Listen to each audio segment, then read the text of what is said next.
What if I told you that McLaren, the dominant team of 2025, could be deliberately sabotaging one of its own drivers so that the other wins the championship?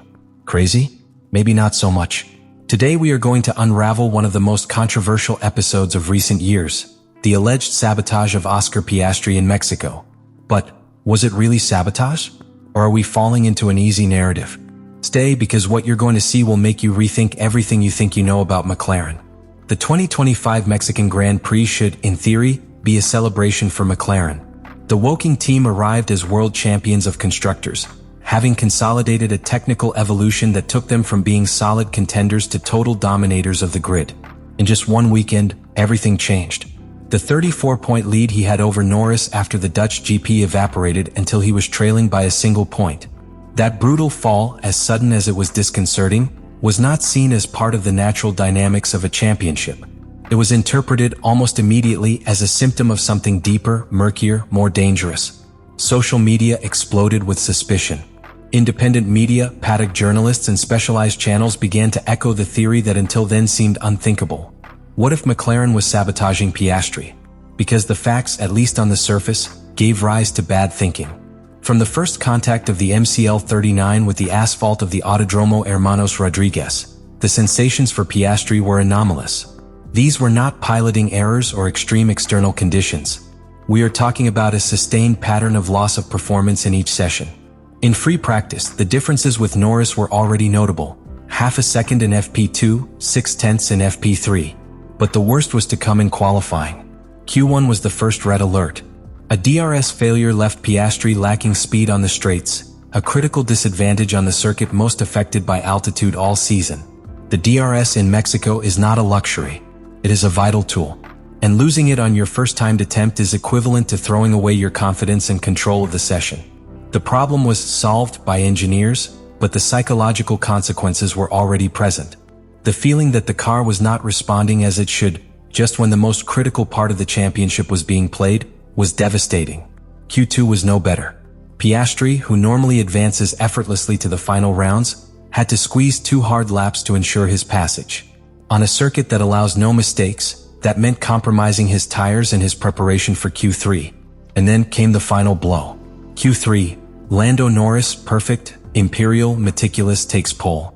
Piastri, 8th. More than half a second difference.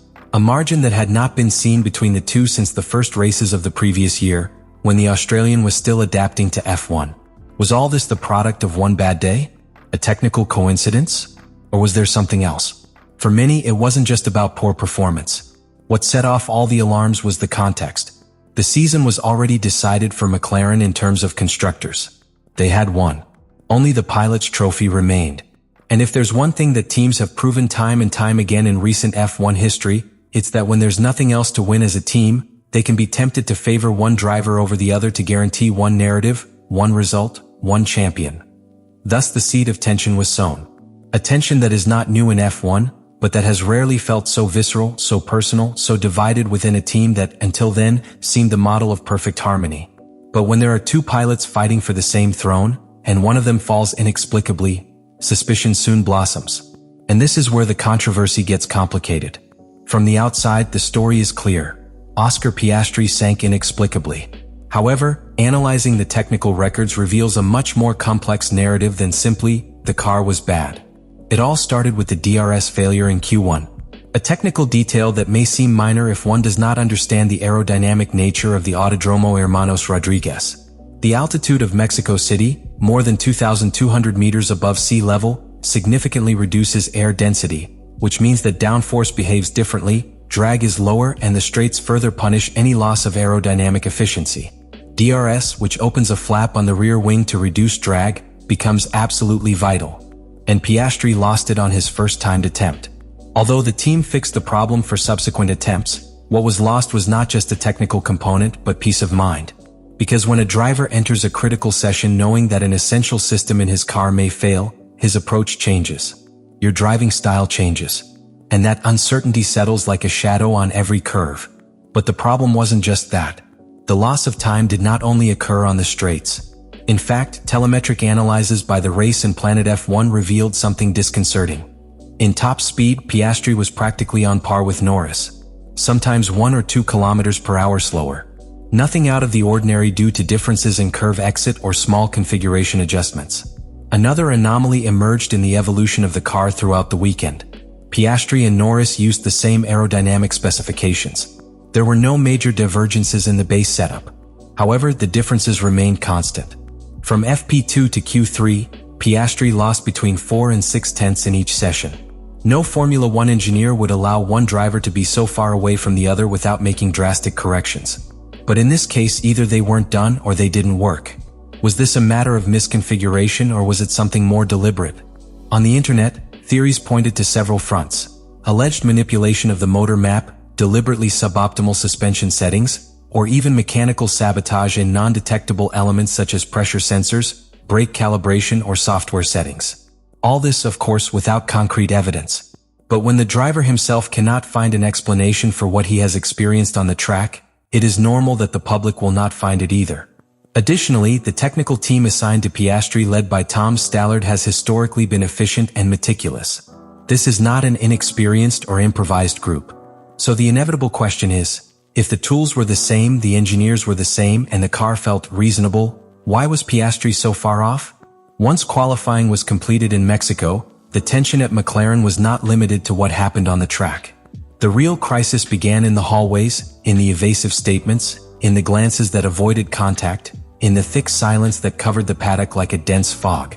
The press was waiting for answers. Piastri was waiting for explanations. But all the world received was an ambiguous phrase, "There are things we are still evaluating." That statement in any other context would have gone unnoticed.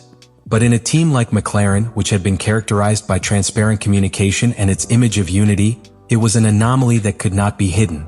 Not only did the rumors not dissipate, they amplified. Because what seemed like a bad qualifying session was now taking the form of a rapidly expanding internal crack. It was no longer about lap times. It was about trust. Oscar Piastri is a young driver, yes, but he is not naive. It comes from a rigorous technical training, forged in academies where each data is analyzed with obsession. And when he himself declares that he doesn't understand why it was so slow, that the car felt reasonably good and that there are no clear answers, he is sending a message. Not only to his team but to the world. He is saying, without saying it, that something doesn't add up. And when a driver feels that, the dynamic within a team changes forever. Because in Formula 1, trust between driver and engineer is not a luxury. It's a necessity. When that trust is broken, even a little performance suffers. And if that fracture is not repaired, the team begins to divide. What was a collaborative environment is transformed into a silent war of glances, of questioned technical decisions, of individual strategies disguised as collective. From that point on, every detail counts. Every call from the wall. Every tire change. Every team order, no matter how small. Everything is examined with a magnifying glass. And in the case of McLaren, the magnifying glass is getting closer. One of the most immediate side effects of this tension is the psychological effect on the fight for the championship. Lando Norris, now the leader by just 1 point, finds himself under new pressure. He is no longer only the rival of Verstappen and Piastri, but also the epicenter of suspicion. Although there is no evidence that he benefited directly from an internal maneuver, his promotion coincides with the collapse of his partner. That puts him in an awkward position. Any mistake will be used as evidence of favoritism. Any victory will be questioned. And then there is Max Verstappen, the third vertex of this tense triangle. Red Bull has started the year erratically, but Verstappen has managed to stay close in points. If McLaren fragments, if infighting erodes its consistency, the Dutch driver may become the real beneficiary. Not because of someone else's merit, but because of capitalizing on someone else's chaos. And no one knows how to do that better than him. But the impact is not limited to the pilots. Internally, McLaren faces critical decisions. If there really is a division within the team, even perceptual, they will have to manage it with emotional surgery. Ignoring it would be a mistake. Minimizing it, sporting suicide. Andrea Stella, the team director, now faces the most complex challenge of his management.